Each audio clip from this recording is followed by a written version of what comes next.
obviously my suffering that I do is intentional. I put myself out there, I do that. Right. And it took me a long time to realize it, but by me intentionally suffering, I joke all the time, I say like, I don't know why God gave me the gift of suffering. It's the world's crappiest gift and talent to have. I've learned over time that that talent and me suffering intentionally gives people on their journey where they are not intentionally suffering, but they are suffering. What's up to the point, listeners? It's your boy, Chris. I am excited for you to hear this episode. It's an absolute banger. It was our 100th To The Point Home Services podcast episode with James Lawrence, the Iron Cowboy. If you never heard of this guy, you can go on Netflix, watch his documentary. This dude did 100 Ironmans back-to-back days. And then he said, you know what? I hit my 100 goal. Let's just go ahead and do it one more time. So it was our 100th episode and our 101st episode. This is all around mastering your mind, overcoming adversity. And a lot of times, like even in business, your brain is what gets in the way. Like you start to worry about the things that, hold the business up.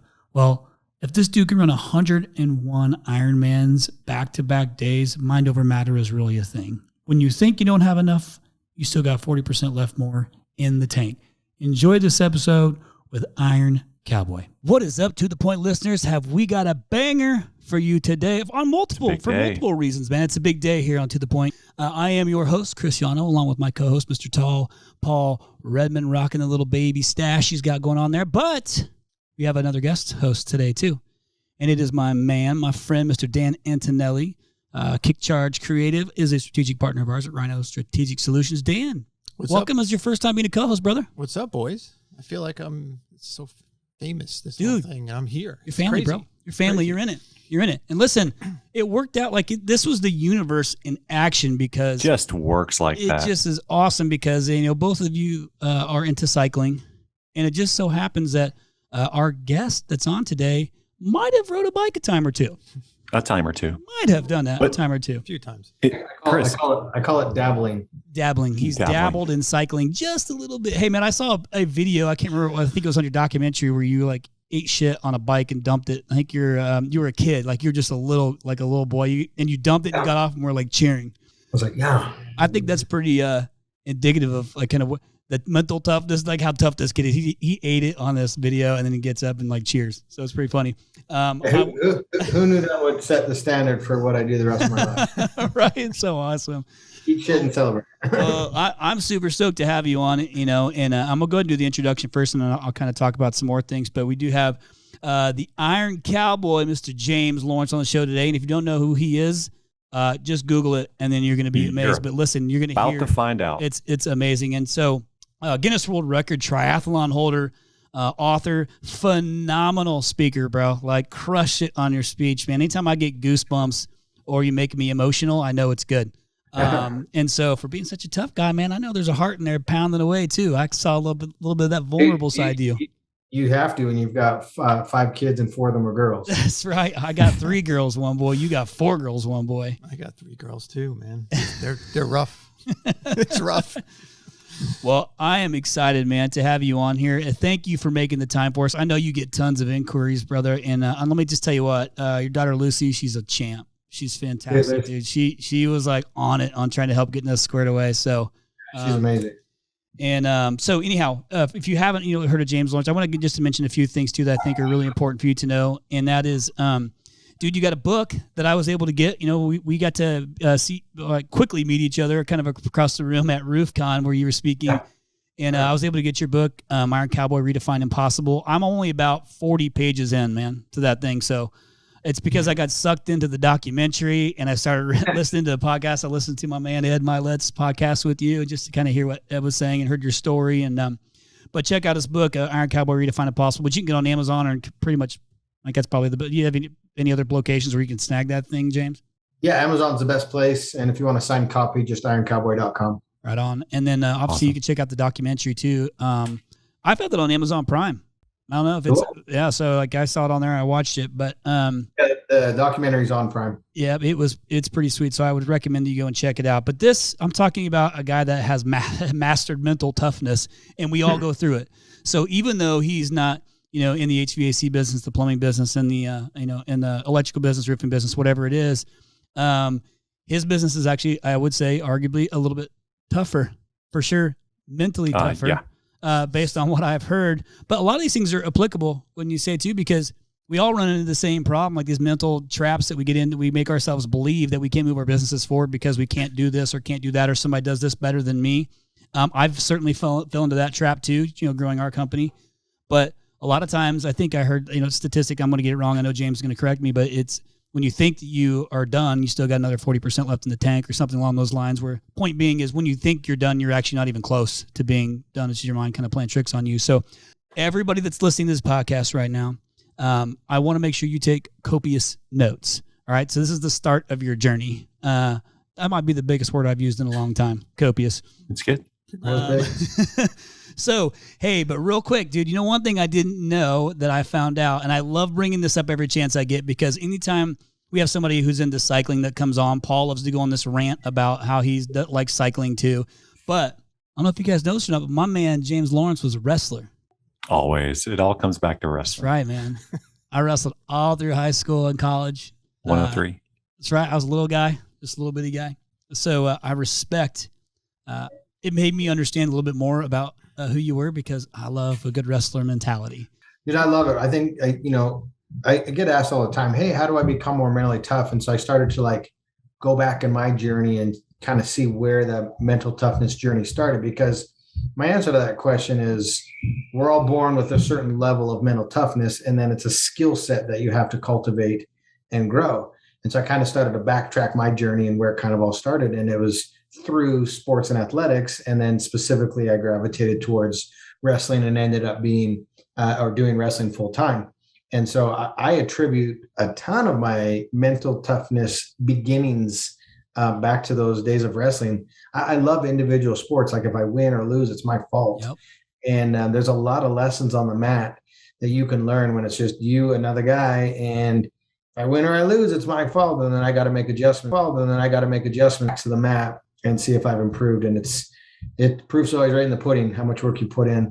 And you just got to keep showing up. A lot of personal accountability in that one. So that's actually what I liked about it too, is that you could be on a team, but it was on me. Like how much work and effort I put in was on me. If it was like, Christmas break and I knew people were going to go and play in the snow, I'd be the guy that would go and run. And then I would think, hey, I at least ran one more day than this guy did, so I should be better than him, or I should be more prepared than him. At least how I kind of built it up mentally in my own brain of figuring out what makes me better than the next opponent. Not that it always worked out, but it certainly was helpful. In theory. Hey, listen, by the way, I want to say this too before I get into it. As I've gotten to watch some more of the stuff that you've done, I want to commend you on something that is also extremely important to me, regardless of all the success and the stuff that you've had going for you since running the 50-50-50 into the 100. I mean, your wife, Sunny, is a rock star. Dude, she's hardcore, isn't she? Dude, she's intense. Actually, she should be your next podcast. Done. I'm pretty sure at one point in time when I was talking to you on Instagram that Sunny took over because it changed real quick. I was like, oh, I think that might have been her. She thinks she's protecting me or being protective right now. It was probably Lucy. Lucy's like, what are you talking about? Yeah. No. Well, anyhow, I could tell like she's a solid rock, and I love how you say we all the time versus I on your journey. Like that was something I took away from your presentation. And it's not just you just talked about being in an individual sport, and you kind of going and doing these things. Yes, you did them, but you had a lot of people doing these things with you. So it's it's you, it's the team piece of it. So I commend you, man, for making sure that you share that glory with those that helped you all along the way. Thank you. So, I'm going to go down the Q&A list, and boys, I want you guys just to kind of chime in along the way too. If you have something, let's try and at least stay somewhat on track if we can. Chris, can I throw something out there? I mean, there's kind of a theme today, and I don't know if we mentioned it. Maybe I'm off base here, but isn't this our 100th episode or close to our 100th episode? Aren't we getting around there? So it is our 100th episode. Yes.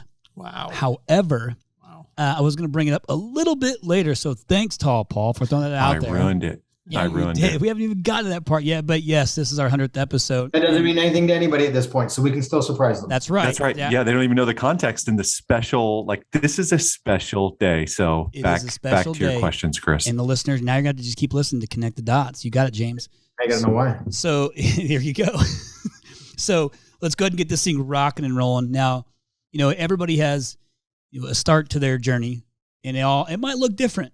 It might, it's not always the same start to your journey. Like my journey obviously looks different than probably yours, Dan, and starting your business and so on and so forth. And I've noticed that, going from being an athlete, a collegiate athlete, and loving individual sports where I'm on a team so James, a little context too, is I used to race cars. Obviously race car, I'm in the car racing it, whether IndyCar or whatever it is. And, but I have a team, people trying to make my car just right for me to make me faster, but I'm in that car driving. I did wrestling. I was a bull rider for 2 years on the professional bull riding circuit, believe it or not.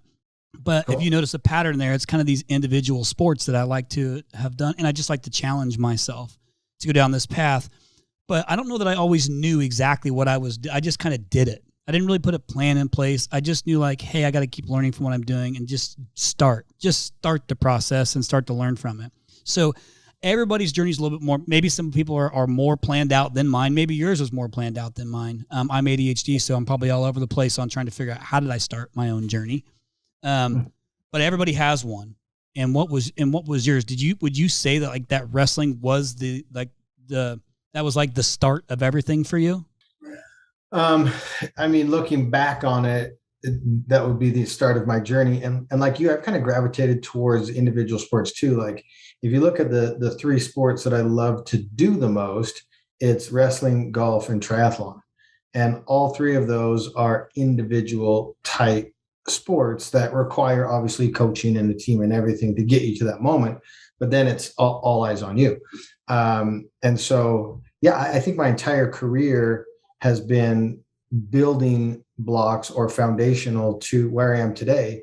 And everybody is on a different journey and everybody's starting point is different. And I love that you don't have it all figured out and you're still on your journey, and you shouldn't. And most people this is why people fail, is because most people are continually in that planning phase before they start to execute. And I could still be planning the 30 Ironmans around the world record because I want to get that perfect. But every piece of the puzzle for me is a stepping stone and a learning platform in order to do the next. Because if I was just trying to plan the perfect event, I'd never get to something like the 100, because each one of those was a learning process to get to the belief system and the experience that I could tackle the next part of my path.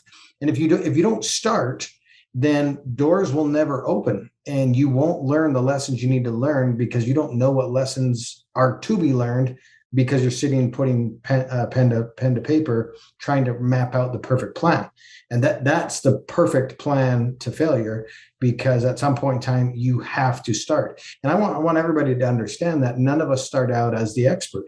I believe I showed this picture at RoofCon when you were there, but there was a picture I showed in the middle of my presentation. It was me in my very first triathlon where I'm gripping to the edge of the pool, gasping for air, trying to figure out how to swim. Nobody would have said that guy right there is going to go on to set endurance sports history. But that's where my journey started. And I'm so glad I started and just really dove in and just started to consume and put mentors in my path and coaches in my path, surrounded myself with experts and people that I could learn from. And I just started to soak everything up that I could. And eventually I started to grow in knowledge, and we started to do these big campaigns, and one thing led to a next. But if I didn't start, it never leads to a next. Yeah. Of course. I think this is where a lot of people too is the analysis paralysis kicks in. You start to overthink the whole thing, and then you end up doing nothing, or you do minimal. Something I gave in my keynote at RoofCon that I've done, that these guys have heard me say multiple times too, is, a lot of people come in and they take notes, or their intention is good. The ambition is there, to try and learn from the event, or learn from what you said, James, or from Ed, or from John, or whoever else was speaking. But then they go home and it's like back to normal. Like you fall in this routine, and sometimes I feel like that routine is like death, no execution, and there's not any action that is followed up with the ambition. But I saw Tom Bilyeu post on Instagram today. He always holds up those signs that has writing on it. And He says, knowledge isn't power. It's applied knowledge and doing something with it that is power. Because there's two types of people. There's the person that never shows up and doesn't do anything in their lives, and they're just a fat, lazy turd. Yep. And then there's the person that shows up to everything, consumes everything, but does nothing with it. Well, they're just a consummate content gatherer. And then there's the individual that shows me with their actions after they've gained the knowledge and does something with it. That's the guy that I like. That's the guy that's going to be successful. That's the guy that goes out and seeks knowledge, surrounds himself with mentors, coaches, and experts, and then actually goes out and starts applying, trying in the trenches, doing this works for me, this doesn't, figuring out what is going to be their best modality of using that information. So those are kind of your three types of people.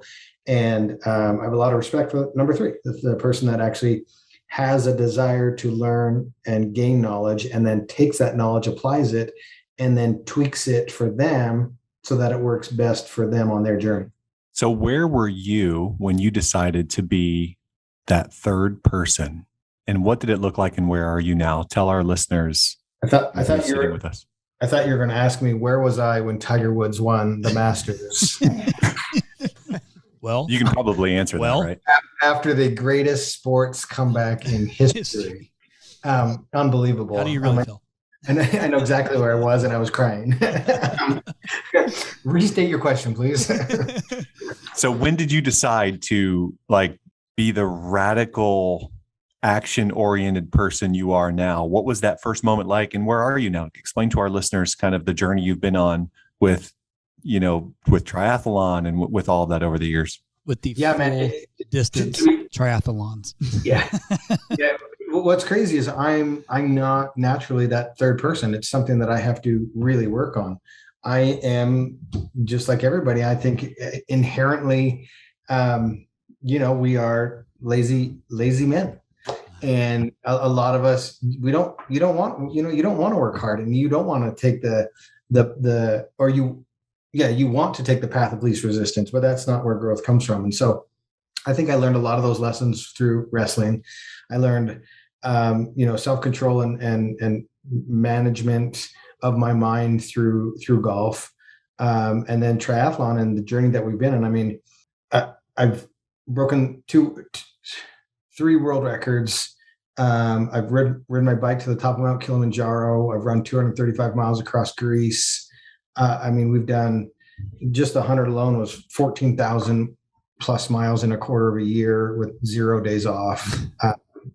And so it's all of those things combined where you gain that desire or understanding about being that third person. And you understand the other two have zero benefit and will leave me standing still in life. And actually, I don't believe anybody's standing still. You're either moving forward or you're moving backwards. And so if you're not doing anything, taking action, you're actually slipping backwards, because everybody's goal should, when I'm 35, I shouldn't be the same person as when I was 30. When I'm 40, I shouldn't be the same person when I was 35. You should always be evolving and growing. And that just takes action. And it's interesting because I've got kids, and they are a huge driving force for me, where I always want to, kids are, they're sponges and they're always watching. And so for me, I just want to be the best example I know how. And they're a great motivator, because my responsibility for bringing them into the world is I've got to get them ready to go out into the real world. And if I'm sitting there, pizza, porn and video games, that, my kids are probably going to go down a bad road, and they're going to not end up being contributing members to society. And so they are great motivators to be person number three and continually to show up on your journey and to push those boundaries and those barriers. Quick shout out to, I love that you kind of have the whole family involved in everything, like the whole process like that, because I'm 100% that guy. It's Lucy, Lily, Darcy, Daisy, Dolly, and Quinn. I think you did better than most of family members. Once you have more than 4, you can't expect anyone to actually know you. Good job, Chris. Look, you really did go deep on this prep. Well, I'm telling you, like I was in it because I love, like I said, anything to do with mental fortitude, mental toughness, like I'm all about, because I believe it's applicable to everything. Not that you have to in the future, but this is how you remember it. L's before D's and flowers in the middle. There you go. There you go. Now it's that simple. Next time I'm going to remember that. So you've both mentioned toughness a few times. I want to define toughness. I want to give some context here. So give us some context around what the 50-50-50 was, and then what was the 100. People hear triathlon, they can kind of put 2 and 2 together, but explain what a full distance triathlon is. And can we not say Ironman? Is that not a word we're allowed to say? Oh, this is great. Hold on. Go off, James. Tell him. So what it is, we just can't put it in print. Got it. Okay. So we'll do a full disclosure right now. I'll explain it real quick. So a triathlon is anything swim, bike, run, in that order. There's 4 traditional distances of triathlon: sprint distance, which is the shortest; Olympic distance, which is what they do in the Olympics; half distance; and then full distance. Each one of those double each time they get longer. Mm-hmm. So an Olympic is a double of sprint, half is a double of an Olympic, full is double of a half. The full distance has been brilliantly marketed by a company called the World Triathlon Corporation, owned by the Chinese, and they have branded the full distance triathlon an Ironman. So an Ironman is a company that has owned the space in marketing. So they would be someone like Band-Aid or Kleenex or Xerox. They've just done such an amazing job at marketing that the general public associates Ironman with a full distance triathlon. They're very protective of their brand. And so we can't write it. I can't have it on my website because I didn't do an Ironman. I did a full distance triathlon. Right. So that's the real quick version of it. So my history is I broke the world record for the most half Ironman events. I actually did official events in 2010, which led me to a 2012 journey where I did 30 official Ironman events in 11 countries. And then I said, you know what? I hold that world record. I want to do consecutive Ironmans. Well, I had to do consecutive full distance triathlons because there's no Ironmans on Monday, Tuesday, Wednesday, Thursday, Friday. There's not even 50 events in the entire US. And so what I did was I did 50 full distance triathlons covering 2.4 miles of swimming, 112 miles of biking, full marathon run, 26.2 miles for a total of 140.6 miles. So that we did an Ironman or a full distance triathlon distance every single day for 50 consecutive days, but we did one in each of the the 50 United States. We started in Hawaii, went to Alaska, met the team in Washington where the motorhome and my 5 kids met us, and then we did the lower 48. So in 50 consecutive days, we hit all 50 states logistically, and we'd covered 140 miles of swimming, biking, and running each day. That led us to a worldwide speaking tour where I got to speak in 48 different countries. We wrote the book, the documentary came out, our life changed. It was unbelievable. We now have a thriving business over it.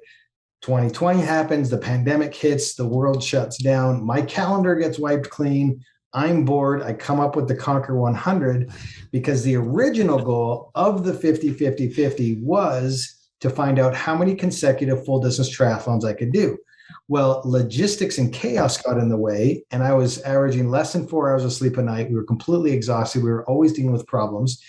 And so I came up with the Conquer 100 to truly find out how many times I can consecutively do 140.6 miles. So we set the goal at 100, and that's 140 miles a day for a quarter of a year, totaling 14,060 miles.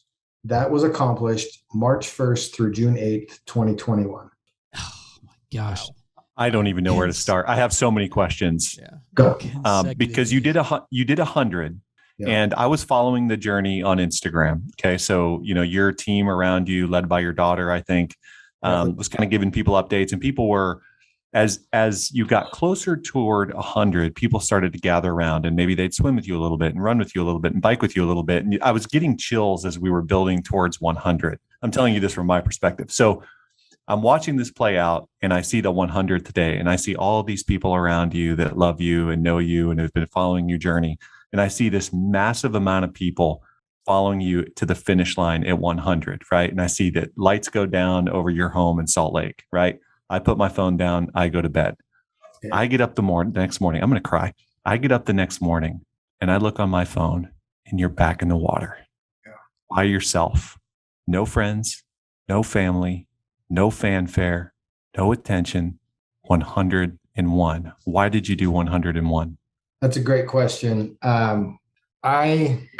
Like I said, I travel around the world. I coach people. We talk about mental toughness. One of the number one questions I got every Q&A after the 50 on that speaking tour was, could you have done 51? And I was like, yeah, I could have done 51. I just didn't want to. And so I wanted to take the question, did you do 101 off the table? But one of the things that I teach is you can do one more. And I didn't want to be the speaker that gets up and tells a story and tells someone to do something and doesn't or hasn't done it themselves first. And with my kids, I tell them, you lead from the front. You set the example. You are the leader of your friends. You set the example. You push your boundaries. You can continue to show up. You've got grit. You've got toughness. I didn't feel I could say any of those things with confidence had I not gone out and done one more. Now we were, broken. Like I can't wait for the new documentary to come out, but I can't put into words 140 miles a day, no sleep, chaos, what your body's trying to do, what the nervous system is doing.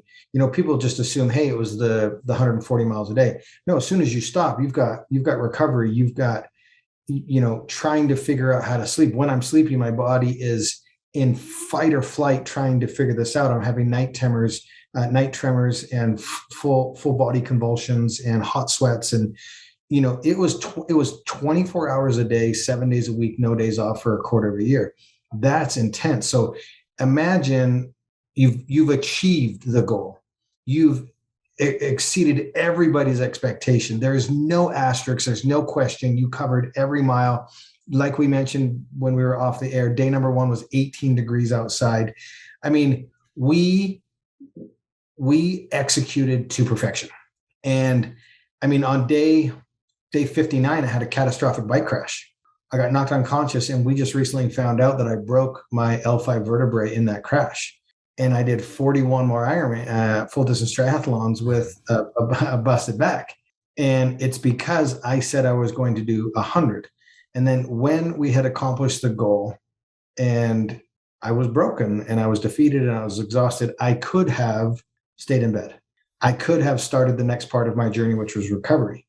But I made a decision to go do one more because I want people to understand at the highest level, when you're broken, when you're defeated, when you've achieved your goal, when you've celebrated, any of those scenarios, you can get up and do one more. And sometimes you're going to have to get up and do that one more by yourself. James, when did you decide that? When did you decide to do the extra one?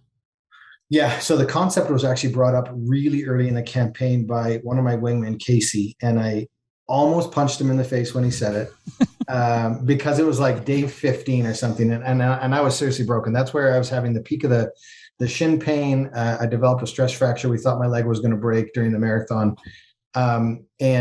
And I was like, dude, it's off the table. We're not doing it. He was like, but how cool would it be if me, you, and Aaron just went out and did one more with nobody else? And I was like, dude, it would be cool, but I can't even conceptualize the amount of pain I have to manage tomorrow. And then for 85 more days, shut the hell up. And so it didn't get brought up again. And you obviously have a paradigm shift in thinking when you're on a different part of the journey. So when I was in the mid 90s, I was like, because before when you've got 85 to go and you're only 15 in, you're like, I can't think about doing 85 more plus one more. That's not even comprehensible. But when you only have 5 left and you've done 95, you can go, what's one more? So it's amazing that paradigm shift to I can't comprehend one more to then the conversation changes to what's one more. And so the final 100th day was on a Tuesday. And by Saturday, I had cemented the decision to do it, contacted the core members of my team. We didn't tell anybody else. we contacted my cycling jersey company, and they said, we can make a jersey in one day, and I will drive it from California to the finish line. And they handed me the 101 jersey at the finish party for the 100. Awesome. And after doing interviews and signatures and pictures for 4 hours, I went home, I got on the massage table, and we did a therapy session, and got up on day 101 and did another 2.4, another 112, and another 26.2. Good grief. I guess so. I got to know, like, the fact that I wasn't expecting you to say on day 15, honestly, or the 15. I was expecting it to be much later, but you had mentioned, like, you thought your leg was broke. You keep going, and this was early on. Yep. And, like, I got to understand, how did you specifically mentally prepare, knowing the pain that you're going to continue to go through that? Or, like, I feel like early on had to be very difficult, or maybe it wasn't, but was there some sort of, like, routine that you, like, religiously followed to be mentally prepared, not only just for the next day's event, but for the rough night you're about to go through and the lack of sleep and those things? Like, you got to walk me through that. Yeah, I was just relying 100% on past experience that we'd have navigating these types of things. And our team's the only team in the world that has gone through 50 consecutive and experienced what that level of exhaustion, chaos, and confusion was like. And so the team sat down, and we had multiple meetings that I wasn't involved in. They were like, because really it's the two wingmen and my wife, Sunny. Those are the core three, and then me. So we're the four. And there was a lot of meetings that I wasn't invited to, where they said, okay, let's solve the problems that we had on the 50. Because the whole premise from the 100 was, okay, if we can remove chaos, if we can put teams and systems in place, can we double what everybody said was impossible? Can we go and defy logic? And so we were solely basing it off of experience. And, I got out of shape in the 6 years because I was traveling around the world, touring 48 countries, being wined and dined. And when we made the decision, it was seriously 1 year ago from 2 days ago, November 1st, where I did a 4-month training camp to get ready for the most impossible endurance feat in history. And so I went into this physically unprepared, but mentally at the top of my game from past experience. And I was relying too heavily on past experience to get me through it, and underestimated, and a little bit naively, because I should know better, but how big of a toll physically would take. And so we got into an injury issue very early on because of the short training camp we did. So the 100 quickly became pain and injury management in order for us to keep going, because I wasn't going to quit. And early on, I had the super intense stress fracture on my shin, and the pain would build throughout the marathon. And I knew eventually that I was going to take a step and my leg was going to break. And that was going to be the only public, reason the public would say, okay, you went until you snapped a bone. You probably, did everything you could. And so I wasn't going to quit. And that was going to be that, in my mind at the time, that's what was going to take. That's what it was going to take me off the project. And that's eventually what was going to stop the project. And long story short, but one of the best, or the best in the US, as far as carbon plated shin braces, lives on the trail that we were running on. And he came out. What's that? That worked out. Yeah. Well, he comes out and he's like, hey, have you ever heard of a carbon plated shin brace? I've been watching your story. We actually are the US leaders in this, and one of the only ones that do it. We make a custom carbon brace that offloads the weight off of your shin, allows that bone to heal, and you can continue moving. And I was like, that sounds amazing. How do I get one of those? And he's like, well, they're custom made. They take about 6 months. And I'm like, I kind of need one today. And so he shows up on the trail with this one that they had made for someone else. And he's like, I can machine tool this. It's going to take some effort. Put it on. Tell me where some rub spots are. I'll meet you at the next block. And he would meet me in the next block. I'd show him where it was touching. He would take it in the back of his truck. He'd do some machine milding. He'd bring it back out, and he'd say, try this on. And he'd meet me at the next block. And we'd repeat that process until I didn't have any touch points on my shin, and the pain was gone because it completely offloaded that entire bone. I was in that shin brace doing an Ironman a day for 5 weeks, allowing that thing to heal. And I was being super patient. And to be honest with you, I've said this on Ed's podcast. It turned out to be one of the biggest blessings of the whole campaign, because I had to shut it down to walking the marathons. And it allowed people that were flying in from around the country and the world to participate with us. It allowed them to be able to do it with us because they weren't in the shape to run. And so every single day without fail, I would hear somebody say, I'm so grateful you're walking because it has allowed me to be part of your journey, and it's impacting me and my journey greatly. And so just, we never know when our suffering or our trauma or the trials that we're going through is going to actually impact and benefit someone else's life and give them hope. And so sometimes our greatest trials are somebody else's biggest blessings. Dude. And so I'm so grateful that I was, that I was put into that shin brace, and it was so hard for me, right? Because I'm like, I want to showcase my athleticism. I don't want to just complete these. I want to put forth an athletic, some physicality in this everything today. I want to put forth this big effort. I wanted to go out there so badly and just be like, just drop a mic every single day. And I still got to, because I completed it and it was under the circumstances, but it was just really, really hard for me because I had to walk. I was so broken that I had to walk, and it just blessed so many other people's lives that I'm grateful that it happened. Dude, you said something like super profound that I heard, and I might get it wrong, but I'm going to be close. And I'm guessing you've probably said this before because you got emotional when you said it, which then it made me emotional when you said it. But in regards to you, not giving up, or quitting because it went down, like because you were injured or whatever, you had said, I think it was, if I quit now, who am I going to miss giving hope to? Am I close? Yeah. Somewhere, something along those lines. But it was, you were talking about someone, and actually I was going to talk about this a little bit later when I asked you about quitting, but it kind of went there. You had said, I think someone had come up to you and said that to you, like that, hey, thank you for not, for not quitting or something along those lines, and you gave hope to this person. Yeah. We had so many stories on the journey where someone would send us a message or show up and tell us a story of their journey, of some unbelievable things that they were dealing with that, obviously my suffering that I do is intentional. Like I put myself out there, I do that. Right. And it took me a long time to realize it, but by me intentionally suffering, I joke all the time. I say, like, I don't know why God gave me the gift of suffering. Like the world's crappiest gift. Yeah, dude. Talent to have. But I've learned over time that talent and me suffering intentionally gives people on their journey where they are not intentionally suffering, but they are suffering. And I can't tell you how many different stories came in across the internet and through our DMs and people that visited and told us that story. And then I would always get the question, hey, who motivates the motivator to keep going? Like, why? Like on day 59 when we crashed, they were like, why did you keep going? You'd reset your history. You redid the 50 brilliantly. You've broken a record 9 more straight days. You just broke your back. You were knocked unconscious.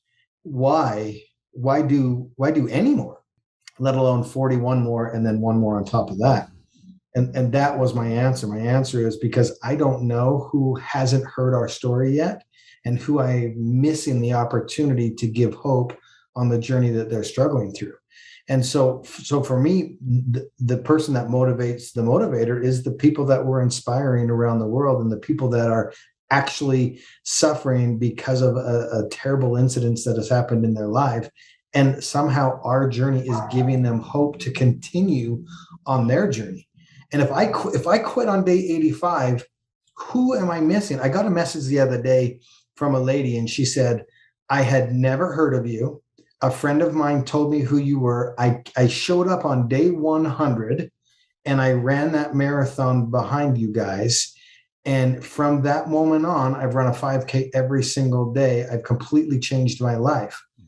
She didn't know anything about days 1 through 99. She didn't know anything about the 50-50. She didn't know anything about any of the previous decade of challenges we've done. She heard about our story on day 100. And the title of the message was, "You changed my life." Damn. So I would have regretted quitting on day 85, 59, whatever it is, because who did I miss giving hope to on their journey? Who did I miss getting an opportunity to impact someone's life for the better and change it? To receive an email where somebody says, you've changed my life. There's no greater reward. There's no amount of money. There's no check somebody can write me to have that feeling, that emotion. And it's all because I made a decision to continue to show up on the journey and fulfill the commitment that I said to myself that I would do 100. So good, man. That's incredible. I knew I was going to butcher it, but you knew where I was going with it. No, that was so good. Now, I think it's your wife who's Sonny. quoted as saying, Sonny, that is quoted saying something about, when you're chasing something, you're chasing something. You never actually catch it. You're always chasing something. What's it like when you accomplish something like 100 full distance triathlons, and does it feel like you've caught it? What are you still chasing? How do you stay motivated? How do you keep an edge? And how do you chase for that long? Great question. Very hard to answer. And that's a huge misconception about who I am and what I do, because a lot of people that go on a journey like this or go on a personal struggle for their boundaries or their borders, they've either had a troubled past, or they're running from something, or they're doing some type of replacement therapy from addiction, or they've drug, whatever it is. Yep. I had an amazing upbringing. I'm not running from anything. I'm running towards potential. And it's always interesting when you finish something like this and chasing that goal of 100, redefining what people thought was possible. Because there's 3 phases to anything, right? There's preparation, execution, and then recovery. And I'm in that recovery phase. Obviously, we broke our back and have to deal with that. I've got a lot of brain cognitive therapy issues. I had some brain MRIs done, and my brain is stuck in hyperdrive, meaning I can accomplish simple tasks, but my brain has to work 5 times as hard in order to accomplish them. And so I'm in a constant state of fight or flight, and it's massively exhausting. And so by the end of the day, by now 4:00, I'm just like, oh my gosh, put me to bed. Just because my brain's been firing all day long. Great news is in a couple of weeks, I start cognitive therapy where we can reset those brain pathways. Your brain's a muscle, and it can be taught and learned. And so super, super grateful that one of the world leading places is right here by my house, literally 10 minutes away. And so I'll do a 30-hour all intensive brain reset repatterning that I'm super looking forward to. So, I'm 100% satisfied. I wasn't satisfied after the 100. I mean, after the 50, but I didn't know what was next until the opportunity presented itself. We'd made some mistakes during the 50 that I wanted one day to ratify and put to bed. And we did that. And we left no doubt to who we were, who we said we were, who we claimed to be, whatever anybody wants to say. Like, we left no doubt to who we were. There's 0 asterisks on the 100.